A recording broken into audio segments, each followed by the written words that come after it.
उसी दौरान एक रिपोर्टर इनके पास आया, बोला Swami ji, India has a factory of producing God. Every weekend a God comes from India and says that I will make you God, start funding me, come on.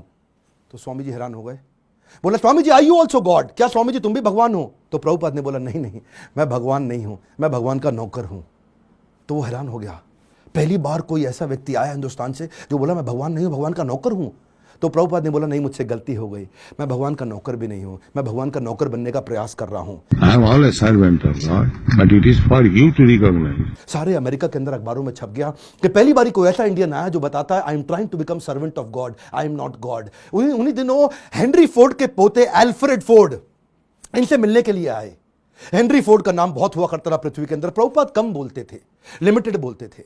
जब Alfred Ford इनसे मिलने आए तो प्रभुपाद ने केवल उनसे एक ही क्वेश्चन पूछा, where is Henry Ford now?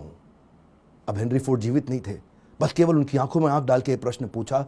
Alfred Ford उसी समय घबरा गए, उनको समझ आ गया कि ये जीवन किसी के लिए नहीं है, कोई नहीं बचने वाला यहाँ पे। और उसी दिन उन्होंने प्रभुपाद को सरेंडर कर दिया और उनसे कहा मुझे भी भगवत गीता सिखाइए। ये ऐसे संत सन्यासी है जिनके कारण आज पूरी दुनिया के अंदर सैकड़ों हजारों ऐसे मंदिर बने जहां भगवत गीता पढ़ाई जा रही है, सिखाई जा रही है। पाकिस्तान जहां कुछ भी हो रहा हो, लेकिन आज भी इस्कॉन के 12 मंदिर है पाकिस्तान में जहां रोज शाम को भगवत गीता पे कथा की जाती है। ये बड़ा अनइमेजिनेबल था कि कुछ ही सालों के अंदर इन्होंने 6 महाद्वीप, 6 कॉन्टिनेंट के अंदर 108 मंदिर बना दिए। ये तब किया जब वेंचर कैपिटल नहीं था, कोई एंजल फंड नहीं था, प्राइवेट इक्विटी नहीं था, कोई आईपीओ नहीं निकाला, कोई बैंक लोन नहीं है, कंप्लीटली बूटस्ट्रैप्ड, सैलरी देने का पैसा नहीं है, लाइफ टाइम वॉलंटियर्स इकट्ठे किए। 10,000 उन दिनों इन्होंने अपने शिष्यों को लेटर पे लिख लिख के बात किया। इमेजिन करिए, कम्युनिकेशन बहुत स्लो था। मैं सोचता हूं कई बार अगर प्रभुपाद आज होते ना तो भगवत गीता इंडिया की राष्ट्र पुस्तक नहीं होती, पूरे विश्व के अंदर होती। इतनी स्पीड थी प्रभुपाद की। उस समय जब अपने शिष्यों से बात करते थे तो न्यूयॉर्क से साउथ अफ्रीका चिट्ठी भेजते थे, वो चिट्ठी में प्रश्न पूछता था, जवाब देते थे, फिर चिट्ठी वापस आती थी, फिर उसका उत्तर देते थे।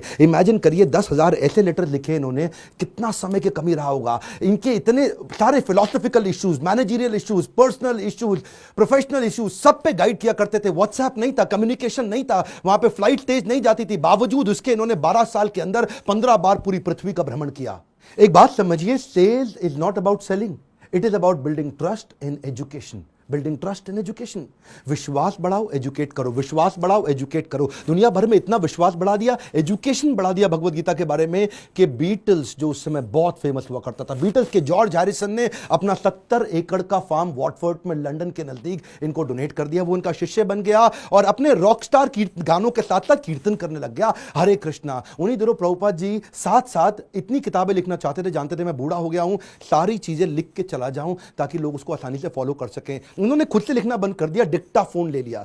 डिक्टाफोन जानते क्या होता है? उस पर ये रिकॉर्ड करते थे और चलते चलते रिकॉर्ड करते थे, बैठे बैठे रिकॉर्ड करते थे। 24 घंटे में से 22 घंटा सेवा करते थे, 2 घंटा आराम करते थे। अनइमेजिनेबल है, मैं थोड़ा आपको बता रहा हूं फिर से, इसको मत मिस करिएगा। 24 में से दुनिया जानती है प्रभुपाद 22 घंटा सेवा करते थे, 2 घंटा रात को 10 से 12 तक आराम करते थे, रात को 12 से सुबह 4 बजे तक किताबें ट्रांसलेट किया करते थे, क्योंकि इनके गुरु का आदेश था।